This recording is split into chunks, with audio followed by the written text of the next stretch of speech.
joining, just so you are aware, this meeting is being recorded, so anyone who wasn't able to attend will be able to watch it later. And anything that you put in the chat is going to show up in the recording as well. We would have loved for the summer event to be an in-person event, but unfortunately with COVID, that wasn't going to be feasible this time around. So I do thank everybody for coming on screen and joining us virtually. The ENR committee has worked really hard to put this together. We do have some exciting things scheduled for the next hour, so we're excited about that. Donuts were delivered to all locations today. Lauren went out and got donuts and delivered them to Tri-Cities, DSB, Kellogg, and Hoodland. So thank you, Lauren, so much. She also brought out some Eco Car Wash gift certificates. So every employee has a gift certificate. If you haven't received it, let us know, let any admin know. So Akiko, Sean, myself, Lauren, or Kim, we can get you those cards for you. We went with an eco-friendly car wash because it supports WES's mission to be friendly with the environment. So with that, we do have some games and activities planned. We are also going to reveal the winners of the photo contest. But first, we're going to go ahead and kick off with our bingo game. So I'm going to share a screen and Lori will go ahead and explain how to play the bingo game. Hey, hi, everybody. Thank you for logging in. We are sorry we can't be sharing donuts together with everyone in person. But after thinking it through, the committee put a lot of thought and effort into this, and everyone had so much fun with the trivia. So today, throughout this meeting, we'll be playing a bingo game. Thank you, Stephanie, for sharing. This is what the card looks like. You all should have received an email yesterday, maybe two. Actually, I got two. So it's the second one that you got. If you click on that link and open it up, it'll show you this card. And you can see as you click on it, you get a little red X. So your mission, should you choose to accept it, for the remainder of this meeting is to pay attention for any of the words that you see being spoken, any of the actions that you see listed on your card happening on camera, or anything in writing. So for example, if one of these words shows up in a PowerPoint, you can put an X on it. Or if somebody says it or does any of these actions, put an X on it. And as soon as you get a full bingo, type bingo in the chat. And the admins and I will be keeping an eye out. So the first 5 folks who get a bingo will get a prize, and we'll let you know who that is at the end of it. So without any further ado, keep your bingo card up and your eyes and ears open for all of these awesome things to pop up in the next 40 minutes. All right. Thank you, Lori. Does anyone have any questions on the bingo game? Okay. With that, we're going to move on over to Greg. Greg has some opening remarks for us this afternoon. All right, hello everybody. It's great to see you as always. It's our end of the summer celebration. I wanted to start out by thanking the events and recognition committee members. They really go above and beyond. They work hard, they use their creativity, and they do it for nothing else than to try to have some fun and to recognize all of you for your hard work. And so a special thanks to them, and I'm going to go ahead and read their names so everybody knows who's responsible for this and a whole lot of other great things that we've been doing lately. Stephanie Hill, obviously, Kim Gredvig, Lauren Haney, Sean Wells, Akiko Gates, Ed Nieto, Michael Hawkins, Lori Bell, Trista Craze, and Jeremy Bodner. And I'm especially appreciative that we have folks from all across the organization, operations, engineering, everything. So that's really wonderful to see. Also, just reflecting on the summer, it's actually been a pretty good summer as far as work goes. We had some nice summer celebrations for the completion of the solids handling project, which hopefully you guys saw videos of. Also the artwork celebration that we did. My personal highlight from a work standpoint was PNCWA and getting to watch Lynn receive her PNCWA Woman of the Year award. and watch her remarks that were presented there receive a standing ovation. So hopefully you had a chance to see those as well. That was something special, and I'm really glad I was able to do it. The other thing that was really great about PNCWA is we had a pretty full contingent that went, and we had several papers or presentations that were made, I think 4, by the various attendees. So that's probably a record for WES.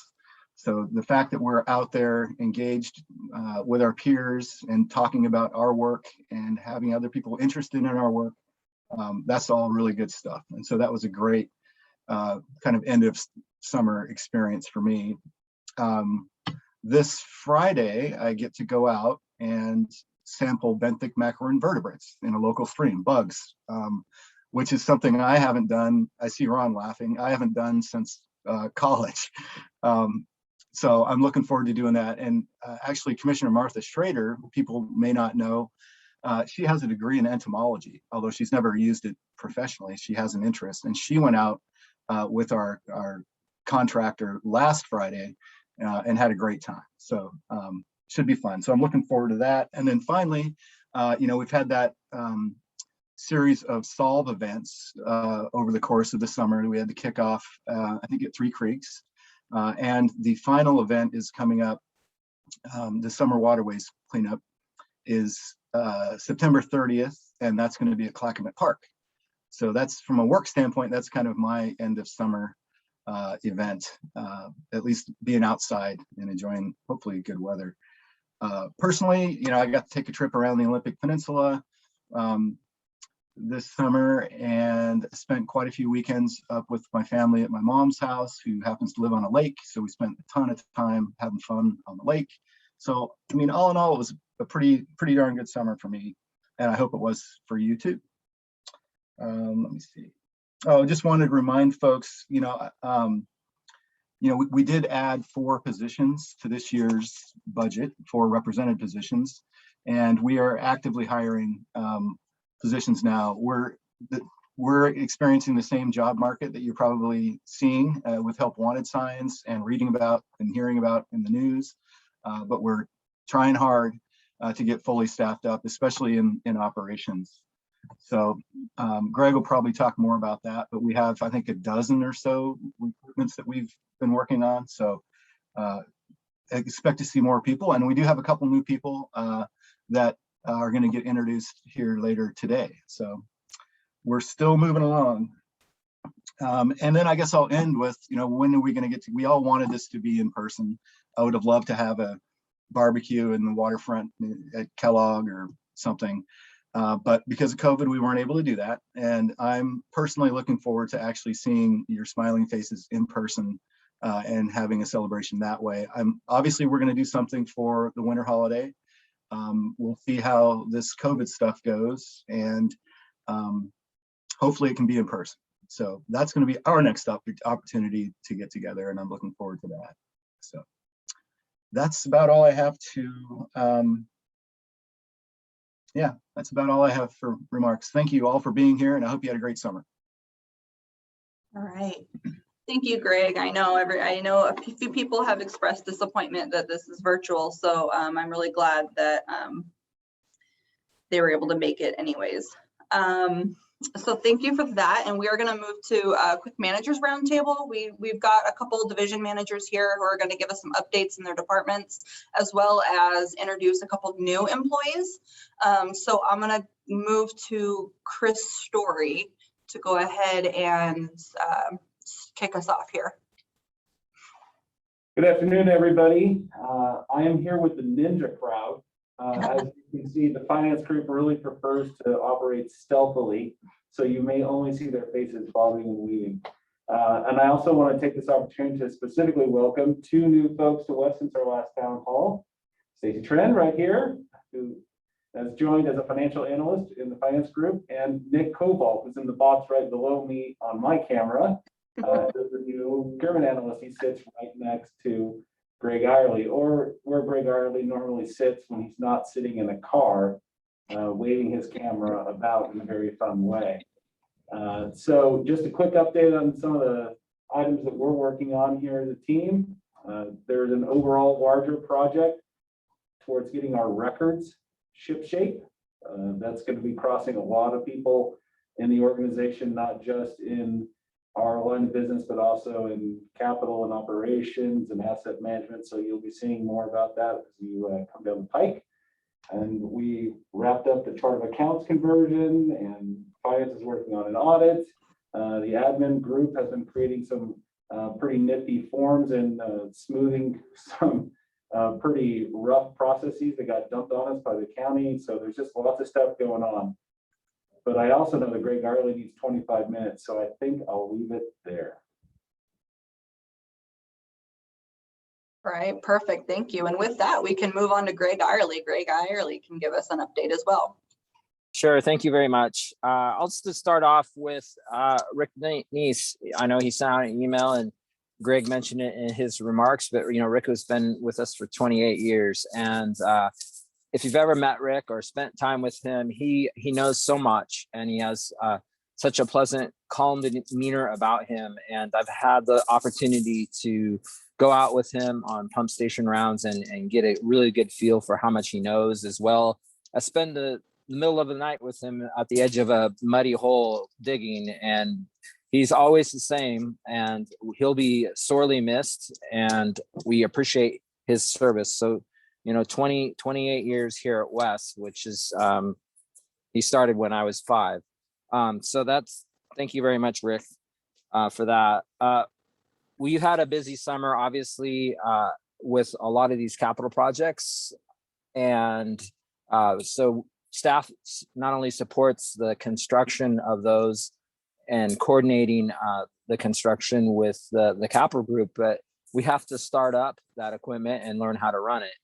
And it's been especially trying at Tri-Cities. We've had a number of people retire, and we have open positions, and we have a lot of new equipment that we're trying to run. And some of it's pretty complicated. It's very technical things. Most specifically, the cogen is more technical, and we have a new gas handling system, as well as new centrifuges that we've had to dial in. And so our staff is at the Tri-Cities plant, and others have done a remarkable job starting up that equipment. The same can be said for the Kellogg plant. If you haven't been to Kellogg recently, or like in the last couple of years, you'll be amazed at the change. Part of that is related to, we have a lot of new stuff there, and it's new and it looks good. But the staff has also done a remarkable job. Josh and the team there, along with the maintenance team that is now housed there on a full-time regular basis, they do a remarkable job taking care of that plant. And I'm very proud of the work that they've done there. Ivan would be very proud of how you guys have carried on the Kellogg legacy. The Hoodland facility, maybe it's not great news, but we did struggle with odor issues up there, and they became even more evident because they basically mowed down the forest behind the plant. So the plant used to have a nice buffer zone between that and a lot of the residents between the plant and a lot of residents with some really nice forested areas. Those were clear cut. And at the same time, we've had some odor issues that, required a number of changes. And a lot of people from the operations team, along with the engineering group, we've worked to mitigate those issues, and we've kind of turned the corner on that. And we've put it behind us for now, but I think long-term, we'll have to come up with some different solutions to give Hawkins and his team more options up there at Kellogg. Also at Hoodland. And the reason I mentioned Kellogg is we have staff going up to Hoodland from the Kellogg plant to support them. Bruce has been going up along with Amy and supporting them. I don't know that anybody else has been going up. Josh, does anybody else go up as well? I don't know if Josh is on the call. I can't see. I am. Mostly it's Bruce and Amy. All right. Hawkins. Also at Kellogg, we have strategic energy management starting up just after the first of the year. We did strategic energy management, I think about 4 years ago at Tri-City. It's something that kind of never goes away once you start it. And I'm looking forward to Kellogg and rolling it out there. We'll probably come up with a lot of improvements. They're at low to no cost. It's a great way of bringing that team together. We are shorthanded in operations. We have worked hard to recruit, and we just completed a recruitment. And out of that recruitment, we are going to hire 2 staff that start in October. I think October 4th is their first day. It's Ken Polito and Tony Furlow. Anthony, so that we'll have a second Anthony, but we were reminded this morning by the other Anthony that there's only one Anthony. So we'll have now 2 operators out of that group. We're going to go back to that same recruitment and see if we can't find some other potential candidates. One of the candidates that we did make an offer to dropped out because they ended up moving to Idaho.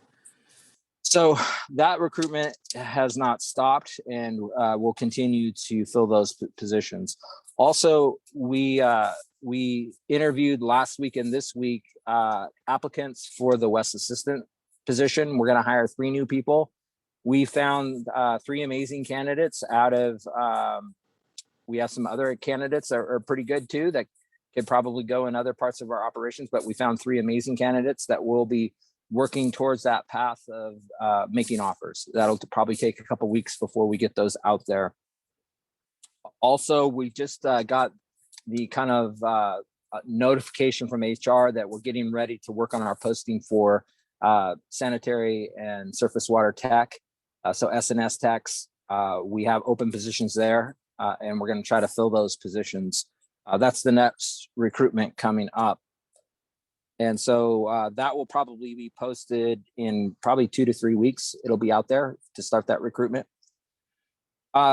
The resource recovery group, they have done a lot of work behind the scenes. It's the little things.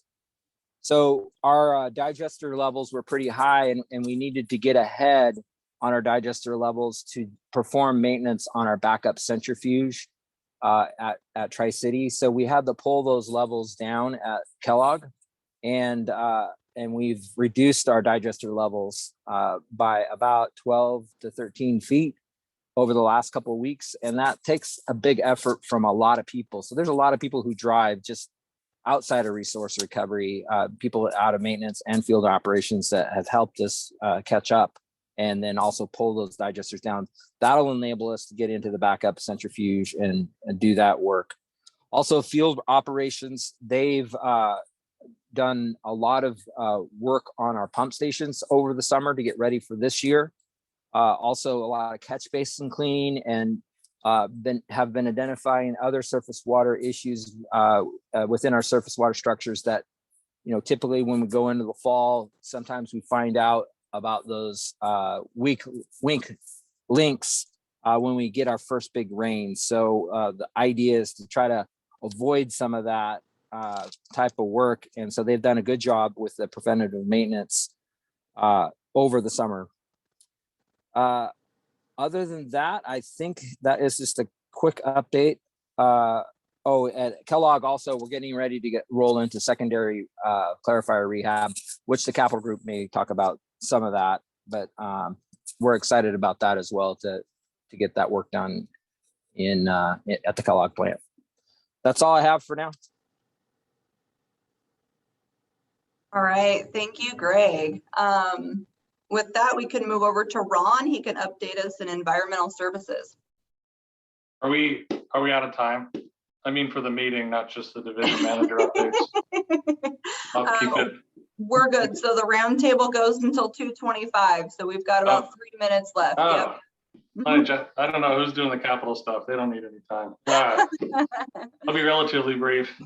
On the personnel side, these aren't new hires, but certainly wanted to recognize Matt Zach for his for bringing him into the source control group. It's working out really well. I don't think Matt even really knew how much stuff we do in source control. So it's been a huge learning curve, but he's really jumped in, and he's doing great. We're thankful for that. And the other one is Jamie Berger, who was promoted in the last several months from a lab tech to a lab analyst in our lab. I knew when we hired Jamie, she wouldn't be a lab tech for long. So she's doing an outstanding job there. So I wanted to recognize those 2 personnel shifts at least.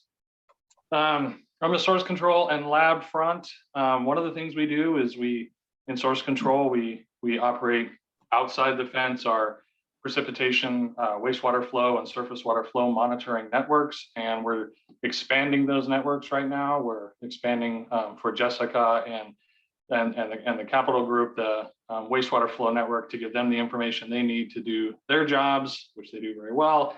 And we're also completely redeploying our precipitation monitoring network, which will help us on a lot of fronts. And so that's great work that Jim and Chris and Matt are doing there. With the lab, I do want to note, kind of coming off the solids handling project, which was a lot of work for the lab, and they did a great job with supporting that project. We're now rolling into some DEQ required toxics monitoring for our treatment plants as part of our permit renewal. So we'll get to jump again right away into a new project that's going to kind of test our resources with something that we certainly need to do. So that's just getting started. In permits, kind of sounds like a broken record. We're still doing rules and standards. I'll probably say we're doing rules and standards at our next meeting, but we are still doing our rules and standards, and we're getting a lot closer. Don and Leah, Eric Carr are working along with a lot of other folks, but they're really and Akiko are pushing the ball down the field. And so it's still coming. I hope we get that done in the next few months, hopefully by the end of the year. On watersheds, we were just issued recently a new municipal stormwater permit that happened last Thursday. That is significant. We haven't been issued a permit in almost 10 years, and it will honestly change how we do almost the entirety of surface water management at WES, along with the partners that we serve, our cities and Clackamas County. So more to come on that. That's new news. I think Andrew might even still be at a meeting that I was just at on discussing some of those changes. But that's huge news for us. We're still working on the first ever storm system master plan that WES has ever had in the decades that we've been doing surface water management, but Leah's pushing that along. And lastly, Three Creeks. We're still pushing forward on our Three Creeks planning and concepts for stream and floodplain restoration, optimizing the performance of the flood control structure on Three Creeks, and looking at public access. And so that's a huge project. That'll be the biggest surface water project WES has ever done that we hope to do in the next couple of years. And so we look forward to rolling some of those concepts out to you folks at another time. And that's it. Thank you. All right, thank you. Last for Managers Roundtable, we've got Jessica from Capital. She is speaking because Lynn is on vacation. Yes, thank you. Capital has a lot going on, so I think we might go a little over. As far as system-wide projects, just so everybody knows, we have a new data management software that we have selected and will be implementing over the next coming months. Our Willamette facilities plan, we are submitting to DEQ in November. And we're also submitting a request for maximum week wet weather load increases. And assuming those are approved, we will be going forward with our wet weather capacity expansion at Tri-City. Kellogg Creek facility, we are replacing influent pumps 2 and 4. We've recently completed 90% design, plan to bid in late October, construction 2020 dry season. Kellogg secondary clarifier rehab, which I believe Greg Irely mentioned. Upgrades to the scum collection system, leveling of the clarifier mechanism and weirs in each of the 2 secondary clarifiers. And contractor has been selected, construction to begin first week of October. Kellogg aeration improvements. We're replacing the DO probes, flow meter, air control valves, PLC upgrades, and new modern control strategy to refresh the entire aeration system. Recently completed 30% design, plan to bid in early 2020, and similar upgrades will be done at Tri-City as well. The Tri-City outfall. We're writing the RFP to select a design builder to kick off the pre-construction phase. roughly first quarter of 2020. The initial permitting is already underway.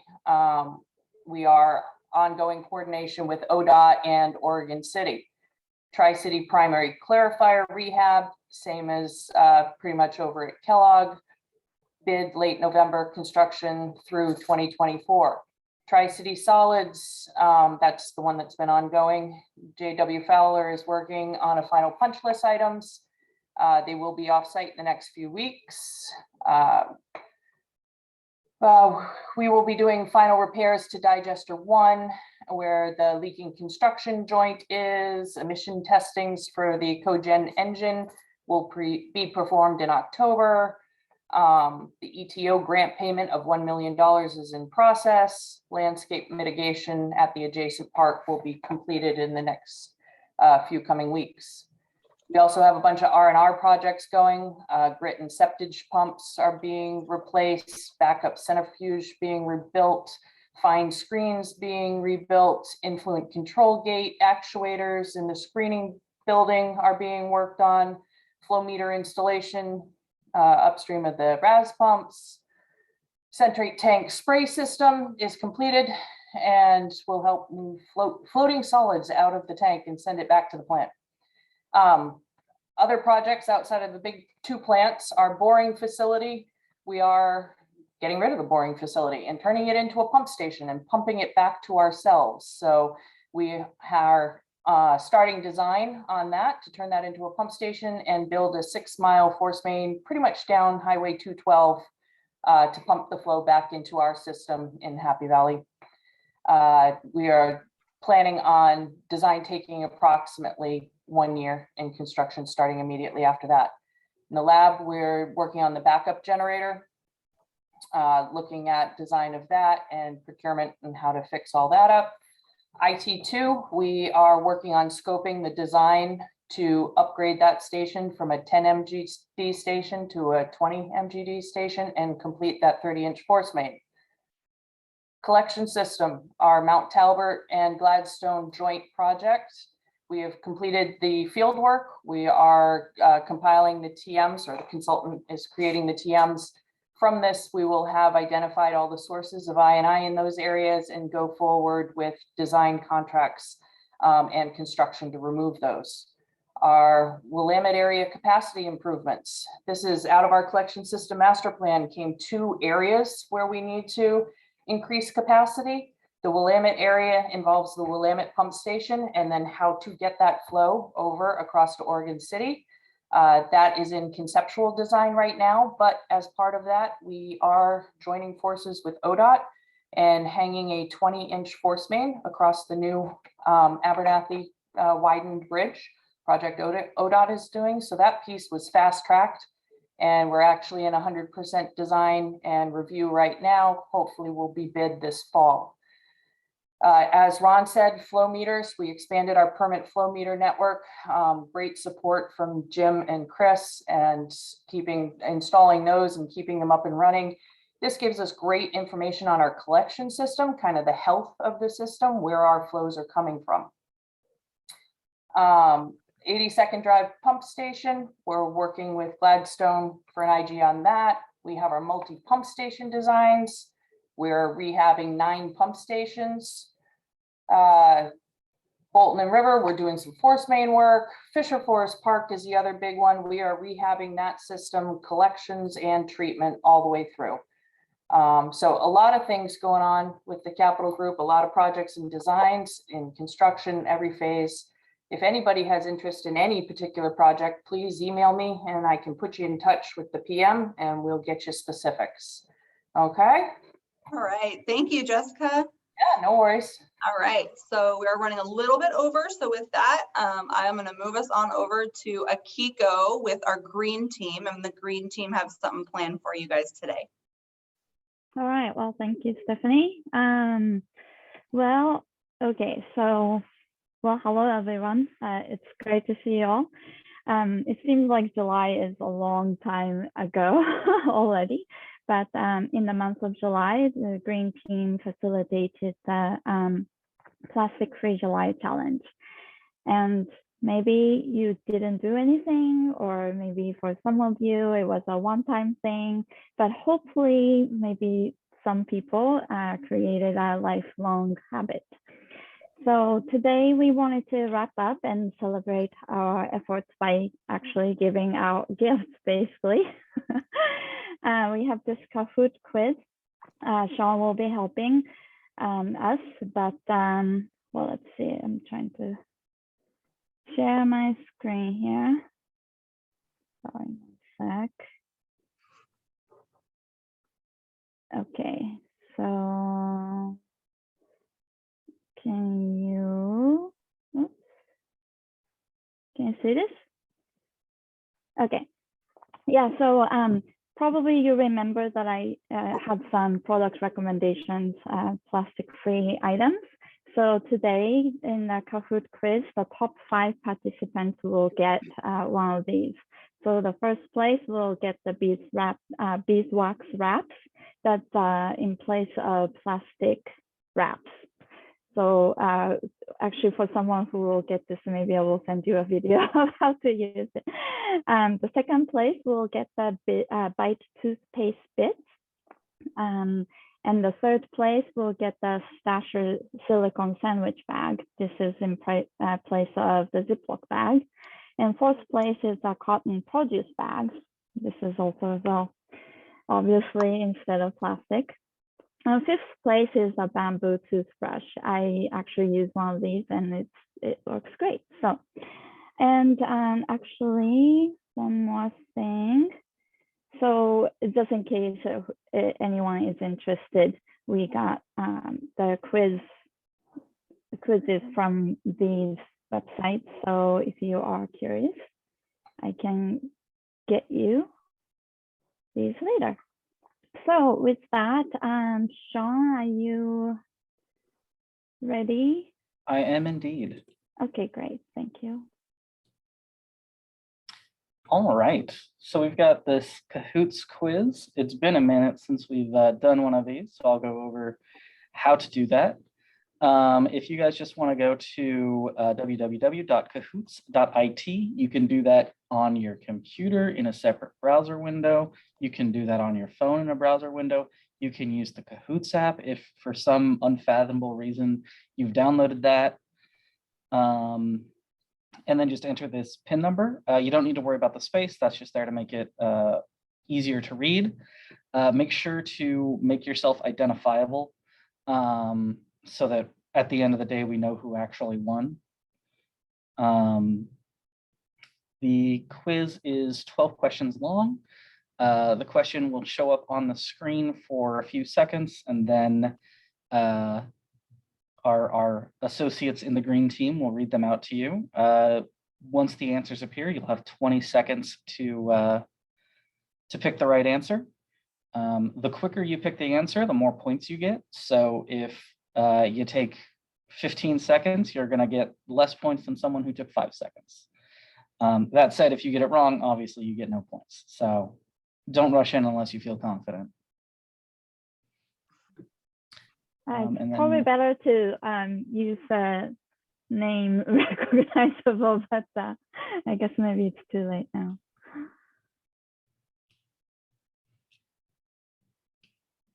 And we're just gonna hang out here until some more folks join in. Yeah, please do participate. This is, you know, nothing really related to the actual challenge. So this is just for fun. Well, but actually, when you get one of these gifts, I hope you will be ready for the next round, because we're planning to do this again next year.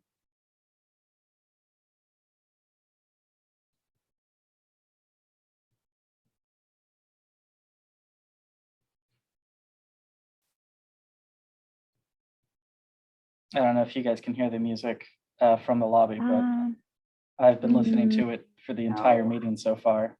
I can't say that I'd recommend it. I would not say that it slaps.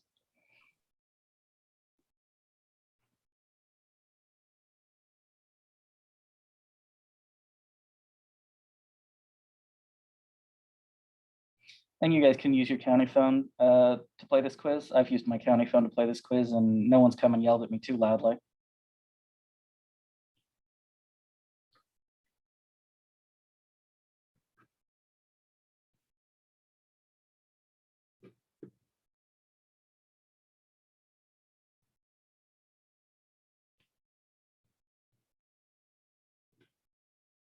All right, so it's slowed down.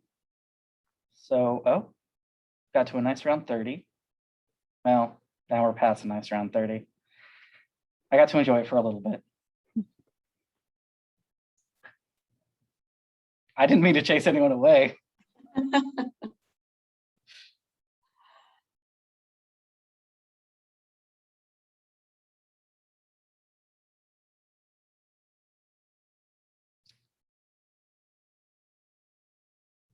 Huh, now we're losing people.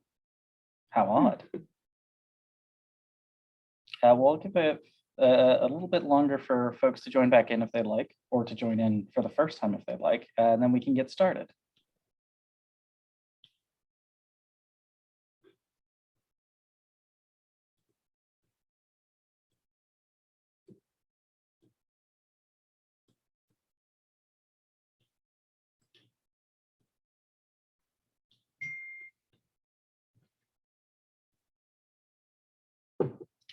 All right, so I'm going to get started. If folks have decided on a new funny name, it's too late. You took too long.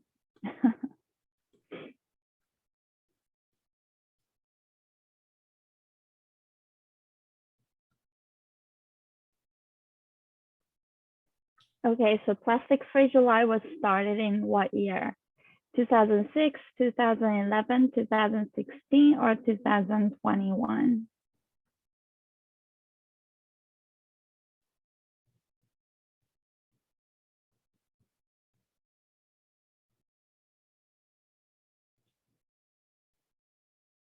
It's 2011.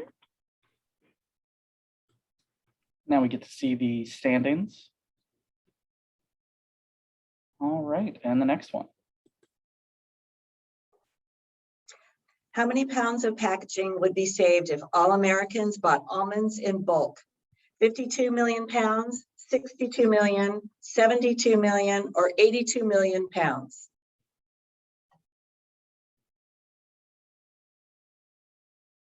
There's 7 calories in an almond.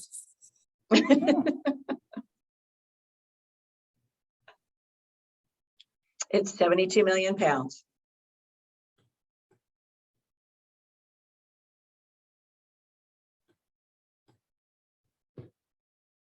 Okay, how many plastic water bottles are thrown away each day in the US? 50 million, 30 million, 45 million, or 60 million?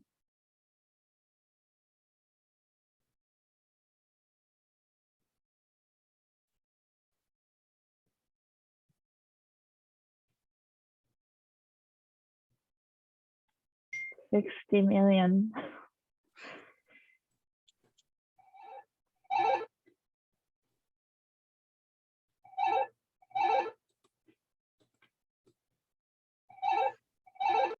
Approximately what percentage of plastic waste in the ocean is due to takeout food and beverage? 14%, 24, 34, or 44%?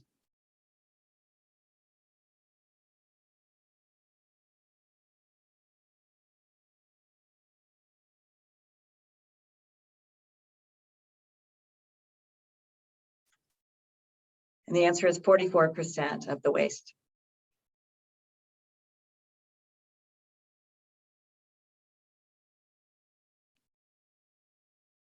The average American uses how many Ziploc style bags a year? Actually, this is interesting. 250, 500, 750, 1,000. I mean, how many Ziploc bags do you have to use a day?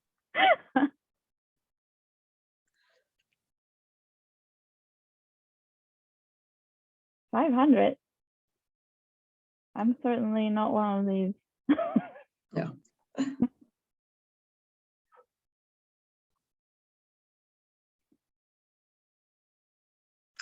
How much more energy is required for packaging liquid soap over bar soap? Twice as much, 10 times as much, 20 times as much, or 30 times as much?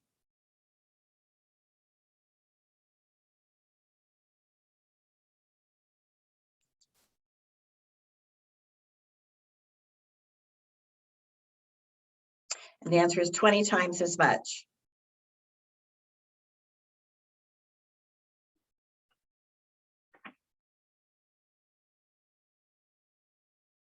How much plastic is currently recycled? Maybe I touched on this in the June presentation.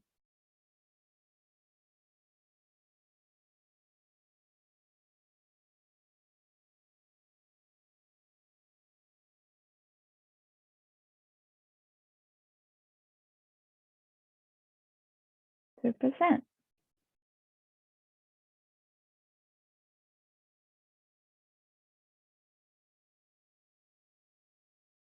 By which year will there be more plastic and fish? Will there be more plastic than fish in the ocean? 2030, 2040, 2050, or 2060?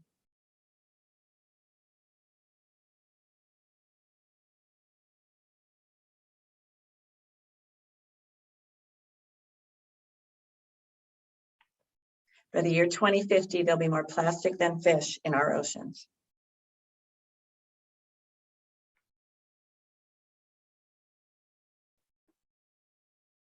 How much of the plastic waste disposed of every year is for single use only? 10%, 30%, 40%, or 50%?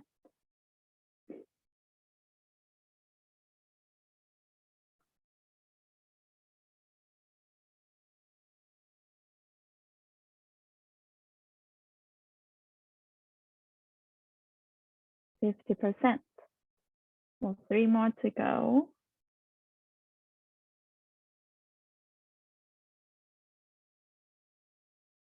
How many years does it take for a single piece of plastic to decompose? 100 years, 1,000 years, 1,000,000 years, or never?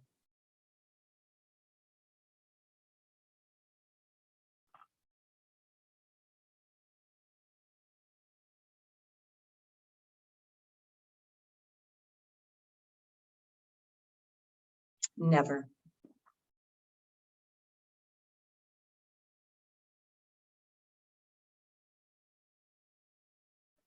So why is plastic dangerous for marine life? They mistake it for food and cannot digest it.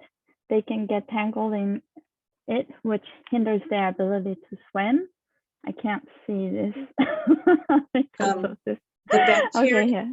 bacteria on plastic can give coral diseases, or A, B, and C are all correct. This chat thing comes out. They are all correct. Correct.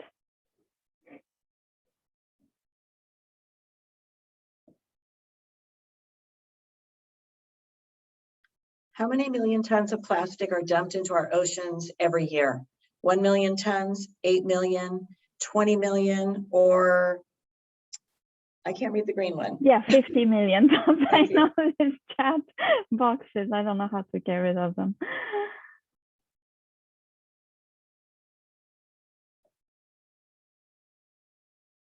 $8 million tons. All right, that was the last question.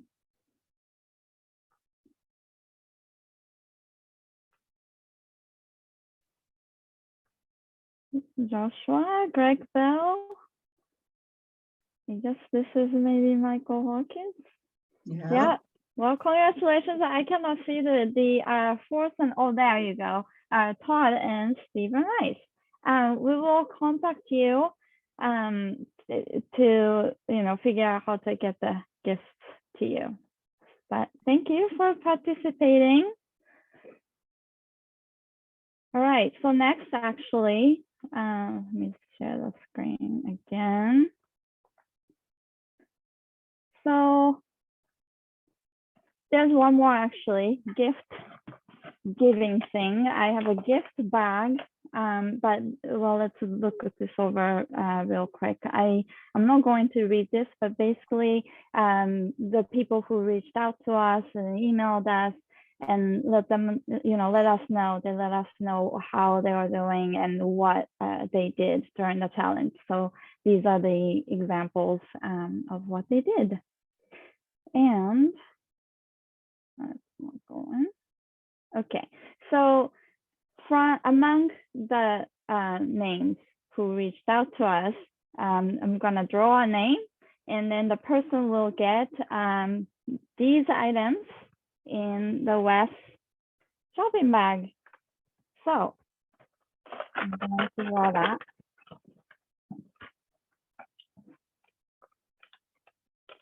Kim Gredvig won the prize.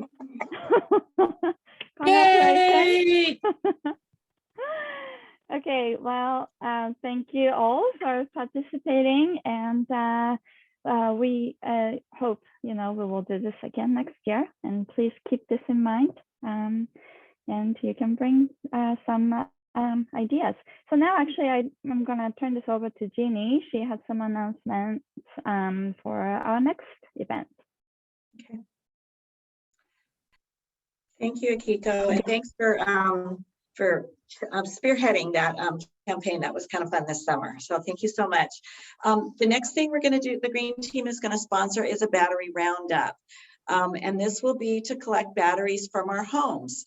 Some you can already take them to, the county already recycles ones we use here, but we're going to spread that stretch that out and include household use, and the Green Team will be recycling or disposing of these properly. So the reason we're doing this is several. One, the rechargeable batteries, when they go in the landfills, they can cause fires, and they also leach a lot of dangerous chemicals that can possibly leach into the groundwater. So we decided to spearhead this collection event so we can recycle and or dispose of these items properly. So what we'd like you to do is go through your junk drawers, your garage, your old used toys and devices, and look for any used dead batteries. So we'll take the alkalines, the rechargeables, whatever you happen to have, you can bring those in. No car or RV batteries, of course, but we will take the larger ones for like a rechargeable a tool or something like that. Those can be taken to Home Depot or Lowe's, but if you don't have any reason to do that, then bring them in and we'll recycle them for you. So we'll have collection boxes set up at all of our locations at DSB, Tri-Cities, Kellogg, and at Hoodland. So you can I'll have those up probably next week. So you can bring in your batteries and put them in the collection boxes. The only requirement is that we'll have a little sign up log where you put your name and your address. The only reason we have to do that is so that Metro knows these didn't come from somebody's workplace and that these are just coming from personal use only. No one's going to track you. No one's going to contact you. It's just so we can get them donated or take them to Metro. If you have any batteries that are leaking, those need to go in the trash. Those can't be recycled or they can't go in with the others. Once we gather up the boxes, we will sort them. What can be recycled, we will. The others will be turned in just as hazardous waste at Metro. So we'll probably keep the boxes up for a few months to see how this goes. If you have any questions between now and that, any questions at all about this, reach out to the Green Team. And while you're doing this, while you're collecting these batteries, just take a moment maybe to rethink your use of one-use batteries. If you find you're bringing in a lot of those one-use alkalines, this might be a good opportunity to think about maybe switching over to the rechargeable kind. But either way, we'd love to help you get rid of these safely. So look for these collection boxes probably by the 1st of October. That's it. Thank you very much.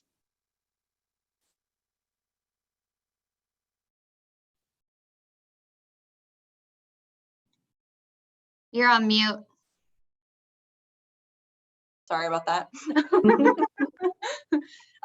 Too bad the bingo game's already over. All right, so we're gonna move on to something I'm really excited about. We are doing our lives outside of WES presentation. We've got two presenters here who are going to share their lives outside of WES and what they do in their off time. Usually we don't get a chance to see this, so I'm really excited to share this with you. First up, we've got Michael Hawkins from Hoodland. So Michael, I'll go ahead and share your slides, and then you'll just have to tell me when I need to move forward. Hey, Stephanie, I'm sorry. I tried to catch you in the chat, but I know it looks like we're going to go long today, and I'm going to stick around, and I'm really looking forward to this, but there was something I was going to mention at the end that I really feel that everybody needs to hear. And that is, and I hate to be inject any kind of negativity into this whole thing, but I feel like I have to. And frankly, I'm tired of having to say what I'm about to say. And that is the remarks or the social media postings of Commissioner Mark Scholl. I do not condone that. It does not reflect my values. It doesn't reflect WES's values, and it doesn't reflect the county's values. I'm horrified and frankly disgusted. And I know that those words and those actions have impacts on people, some more than others. And I just want to acknowledge that today. If my door is always open, I don't know what I can do to help, but I certainly want to try to at least listen to the pain and the issues that those are causing people. And also I spoke with our diversity, equity, and inclusion person just this morning, and they're working hard to get resources for people that are impacted by this type of thing. So I just want you to know that we noticed it. We're going to say something when we see it, and we're really trying hard to be supportive of the people that this is hurting. So thank you for that. And again, my door is always open. Call me anytime. All right, thank you, Greg. Yeah, we are running about 10 minutes behind. I'll try to catch us up here later during the honorary video and photo submissions, but looks like the closing remarks from Greg have been completed, so that saves us a little bit of time. We'll run over to our lives outside of WES, and Michael Hawkins is going to talk about his life outside of WES. Yeah. So, okay, cool. So I like to go and find waterfalls. I grew up in the desert. I moved up here, and if you go to the next slide, one of the first things that I saw was Multnomah Falls, which is super gorgeous and super wonderful, and I was really impressed with it. And then if you go to the next slide, I made it halfway up the hike and got to this nonsense. Especially that one guy. You can see him in there.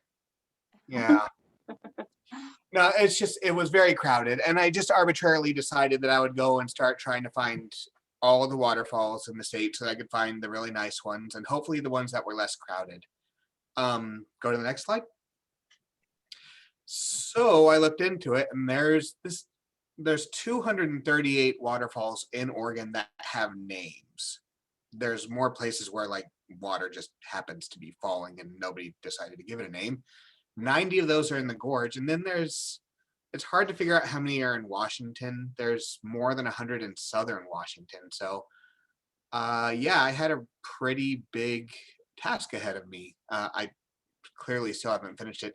This on the right here is Watson Falls. That's actually in Camas, and it's a super short hike, super nice place. Next slide. One of the tools that I use to find all these trails is all these hikes to waterfalls is All Trails. You can use it to track all the stuff that you do, and you can use it to find all the hikes that are near you. You can filter by distance or how much of a climb you want to do or the kind of attractions that you want to see. I always look for waterfalls, but you can look for family-friendly trails, lakes, the whole 9 yards. There's a free version of it. I can't recommend it enough. Next slide. So I wanted to talk about a couple that are close and a couple that are a little bit further away and a couple that are easy or difficult. And I'm going to start with ones that are close that are in the gorge. Next slide. Starvation Creek. I know a lot of people have been there. It's definitely not like a hidden gem or anything, but it is really close to Multnomah Falls. It is a very easy trail to get to, and for some reason it's not very crowded. I like to take my family there and we bike that trail. If you go down from there, like 2.5 miles, I think you get to pass 3 more waterfalls. Next slide. I put pictures of 2 of them. On the left is Hole in the Wall Falls, which is kind of neat. It's a man-made waterfall. Somebody drilled a hole through there to help from direct storm water. And on the right is Cabin Creek Falls, which is also cool. You can climb up actually to that waterfall and walk up to it and get nice and drenched. Next slide.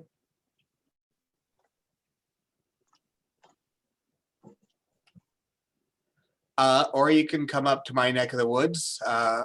Hoodland is in Welch's, and if you go up 10 minutes past Hoodland, you can get to Little Zigzag Falls. That hike is a whopping 3/4 of a mile round trip. It's super nice year round. It gets snowy, but if you're willing to brave it, it's really pretty in the snow. There's lots of food on the way, and it's great. Tamanawas Falls is on the other side of the mountain. That one's starting to get to be a little bit further. It's 3.5 miles, and the climb is, it says 580 feet, and you might think to yourself that spread over 3.4 miles, it's not that bad. That climb is all in the last like half a mile. It's kind of gnarly, but once you get there, it's super pretty. That's my dog and my wife and myself. Next slide. Ramona Falls is also super close to the Hoodland facility. That one's a little bit further still. That's 7 miles, and that 1,000 feet climb is spread pretty well over the whole hike. You won't find yourself huffing and puffing because of that, but there is a river crossing, and you are just going to be scrambling over a log, and every year somebody falls in and gets seriously hurt. So be aware what you're getting into if you go to Ramona Falls. Next slide. And finally, Umbrella Falls is again on the other side of the mountain, but it's super nice. And you get to, you can swing by another waterfall in the way, Haley Falls. There's a lot of construction going on right now, though. It's super noisy when you go. So if you're looking to get out in nature, you'll get to hear the song of construction. Next slide. And then most people have done this, but it's still worth a mention. Trail of 10 Falls. It's a long hike. There's a lot of climbing. It tends to be crowded, and it's crowded for a reason. It's super awesome. Very well worth the trip. There's actually 11 falls on that hike, which I think is kind of weird, but you'll get to see them, especially if you go in the spring or fall. If you go in the middle of summer, you'll probably only see 9 falls. 2 of those are pretty seasonal. Next slide. That's just a picture of the trail. It's all about that quality. You're not going to have big climbs. You're going to have stairs. Next slide. Those are 2 awesome people. There's a third on that hike that you can't see because I'm taking the picture. But that's my son. He goes on me. So if he can make it, you guys can make it too. Next slide. Hidden Falls is a super good one if you guys are looking to go see something cool, but don't feel like putting in too much of a hike. It's actually right in the middle of Happy Valley. You can go see the falls, and then you can go to a really big food cart pod that's got a lot of good places, and it's like 1/4 mile away. Next slide. I wanted to put some stuff in there that isn't just hiking. That's Willamette Falls. Basically, everybody's familiar with that. Next slide. That's a picture I took from a parking lot next to a KFC with a telescopic lens, which is a pretty good picture of it. But if you look at the next slide, it's a lot more fun to canoe to, or to kayak to the place. There's several places that'll rent a kayak to you. It's super cheap. You get to go and have a nice time and get to be pretty close to those falls. Next slide. I am no rock climber, but sometimes there's a little bit more scrambling than you would expect on a hike like that. That is Abaquah Falls right there. It's in it's in the middle of a super cool canyon. The whole place surrounds you, and you have to climb down to it. Next slide. But somebody has kindly set up ropes that you can use to kind of prevent yourself from hurting yourself on the way down, as long as you're kind of careful. Again, that's my 9-year-old son being the awesome adventurer that he is, and it's super worth the visit. Next slide. And then I think this might be the last one. This trail just got opened up again. There was a big fire that kind of took out the trail, and then they opened it, and we got hit by a blizzard, which caused mudslides, which took out the trail again. It just recently opened, and you can get to Lower Punch Bowl. It's a pretty gnarly climb, and it's not great for people that are nervous about heights. If you look at the next slide. Yeah, so you go out on this trail and then you look out and you can just see I can just see my impending doom if I take one step too many. And there's like that hold on to your pants rope over there that you can use to kind of make yourself feel better. Next slide. And that's a picture of it from far away, but yeah, I found it terrifying. Anyway, next slide. If you get to Lower Punch Bowl, the trails will tell you that the trail is done, but you can actually go and follow the creek behind it. You will have to swim for part of it, but you can go through there. And then next slide. And you end up at Upper Punch Bowl. The trail actually takes you to the top of it. It doesn't access the bottom. I went there a couple of weeks ago and I had that spot to myself for about 45 minutes. It was pretty hardcore. I fell asleep on that rock. It was super comfy. Next slide. Yeah, I think that's it. If anybody has any questions or wants to ask anything about waterfalls, that's all I got. Yeah, I have a question. So I've been wanting to visit Abaco Falls, but to my understanding, it goes through a private drive to get there. Can you confirm? Okay. Yeah, it goes through a private drive, and the hike is actually on private land, but you'll find signs on both that just state that it's private land, but it's open for people to hike on, and basically just super looks like you can use the land, but if you hurt yourself, it's on you kind of sign. All right. Well, thank you. Does anyone else have any questions for Michael? All right. Thank you so much for sharing. Really do appreciate that. We are going to move to Stephen Rice, who also has a presentation for us.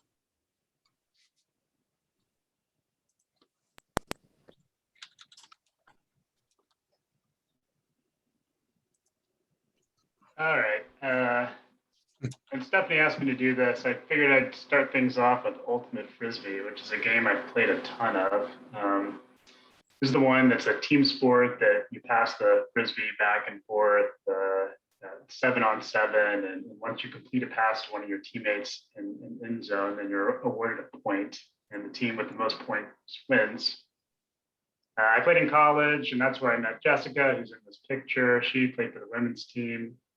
And then after college, we kept playing and ended up playing on a co-ed team together, and qualified for the World Championships and went over to the Czech Republic and had a good tournament and ended up winning the whole thing. So that was really exciting. And we decided to get married the next year and move to Portland.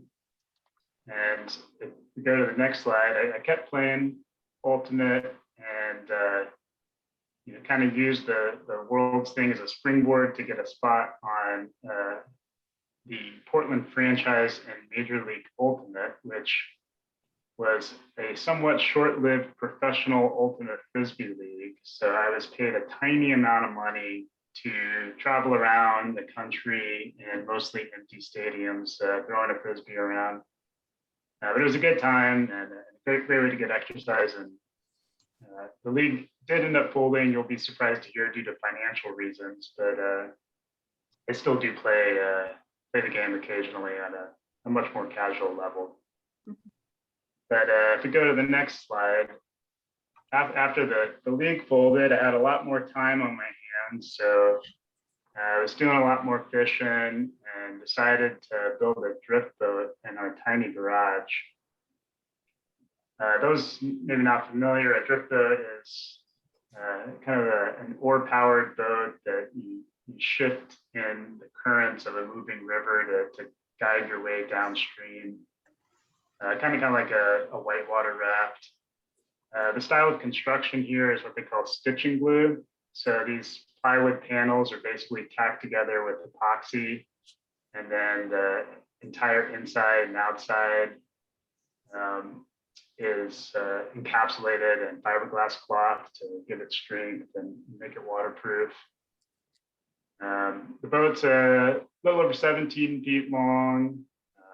The project, all in all, like this, and bringing the basic hull together, you can do in a couple weekends. But when it comes down to all the details of actually finishing everything, It ended up taking me about 7 months, working nights and weekends, probably about 800 hours total. So it was a big project. And if you go to the next slide, I think you can see a shot of the finished boat. So since we finished the build, been spending a ton of time on the water. Everything from these small coastal rivers where you can launch down one of these wooden slides, which the first time nudging the boat off of one of those things was terrifying. But really my favorite thing to do is to load the boat up with a bunch of gear and head out to the desert for a 3 or 4 day float.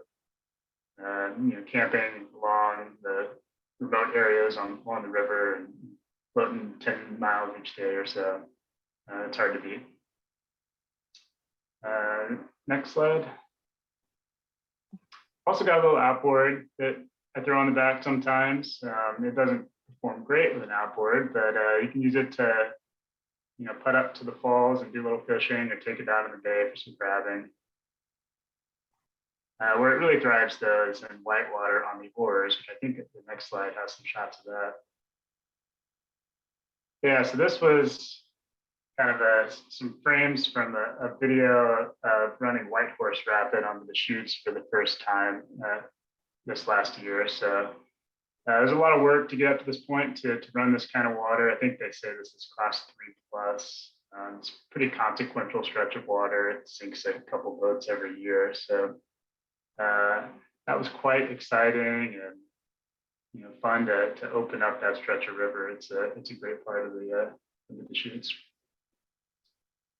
So I think the next one's my last slide. Yeah, after I joined WES, Lynn learned that I was into this boating and rowing stuff, and obviously she's been doing this style of rowing for a long time and encouraged me to come check it out. And it's quite a bit different, but this summer I joined the team and gave it a go, and I've really enjoyed it. It's a nice way to wake up early and get some exercise. And we just had our first little, it was kind of a scrimmage race last weekend, and it wasn't pretty, but held my own. So it's been a fun new thing to get into. Maybe that's a little bit about me. All right. Thank you so much for both Michael and Stephen for presenting what they do outside of WES. Next, we are going to go to the video. I'm going to show you all of the photo submissions for the photo contest. We've got a fun video that Ed put together for us. And then after that video, we are going to reveal who actually won the contest.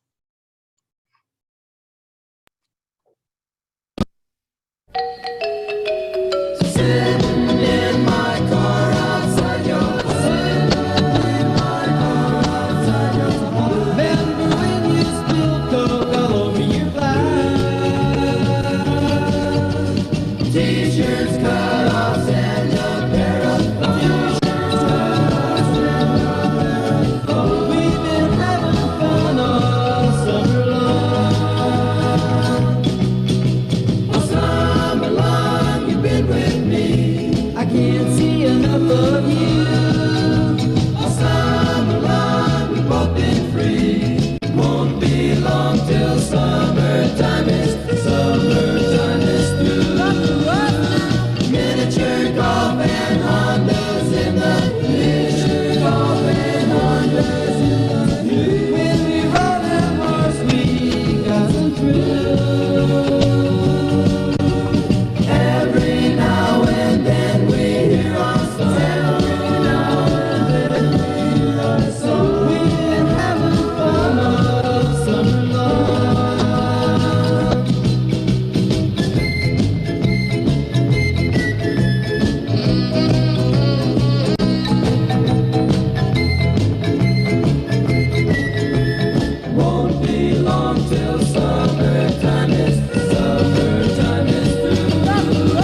Thank you, Ed, for putting that together. That was great. So your winners are, in third place was this picture submitted by Lauren Haney. Lauren, can you tell us why this photo was special to you and what it is? Yeah, so that's a horse that I actually took in as a rescue just to put some training on. Got him running on barrels and took him to his first race as a selling point, and he won the race. So I asked her how much, and I added an addition on my birthday. 1 year, I kept him for about 5 years, and the girl in the picture was in high school and mid-season for her high school equestrian team, and her horse, she lost it to old age and a disease. So I threw Cole in the trailer and drove it out to her house so she could finish her season. And needless to say, I didn't get him back. They were inseparable. So they ended up buying him, and he's found his forever home. And I go out and visit him. And it's also where I buy all my other horses from. So I've been out there a few times, and I went out this summer and we got some cool pictures. Thank you. Lauren will win a WES logo item as third place. And then in second place, we have Chris. Chris, can you share your picture with us? Yeah, this was kind of a special day. Probably like a lot of people that had to reschedule a bunch of events because of COVID. We had a wedding in Canby, actually, at this beautiful venue. And it was luckily it was in that great window where there was a lot of vaccinated folks out there, and Delta hadn't really taken hold. So we were able to have a big party, and it's just a really memorable day. All right, thank you. Yeah, I think that moment between you two is captured really well by the photographer. I like this photo a lot. And then our grand prize is Adam. Adam, can you share your photo with us?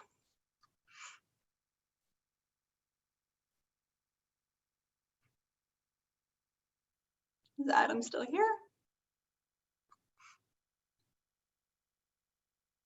All right, well, if Adam had to leave, I understand that. I know we're running a little bit over, but Adam is going to receive, this photo will be made into a canvas photo for him as the grand prize for the photo contest. So thank you, everyone who participated and submitted their photos, and thank you to everyone who voted. I really do appreciate that. And with that, we can move on to Lori. You've got our bingo winners. I do. And those photos were so great. I work with the coolest people.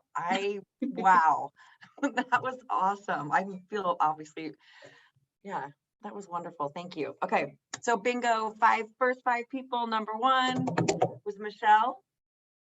Number 2, Jeff Stallard. Number 3 is Mike Hawkins. Number 4 was me. And number 5 is Claudine. Yay. Yay for bingo. All right. So we do have some small little fun gifts for you. We're not going to reveal what that is because we would ruin the surprise. So watch for those. They will be delivered shortly. That pretty much concludes our meeting unless anyone has any questions or Greg has any final remarks to add. I just would add that Hawkins knocked it out of the park today. Thank you. Pretty funny. No, we're well over time, and I said my piece a little earlier about that situation. So I just want to say thank you. I hope you all had a great summer. You're amazing people, and I love it when we do this, and you're doing amazing work for our community. I truly appreciate your work. Yeah, I'm proud of you, and I'm really thankful to be here. So thanks, and let's have a great fall as well. All right, thank you. Bye.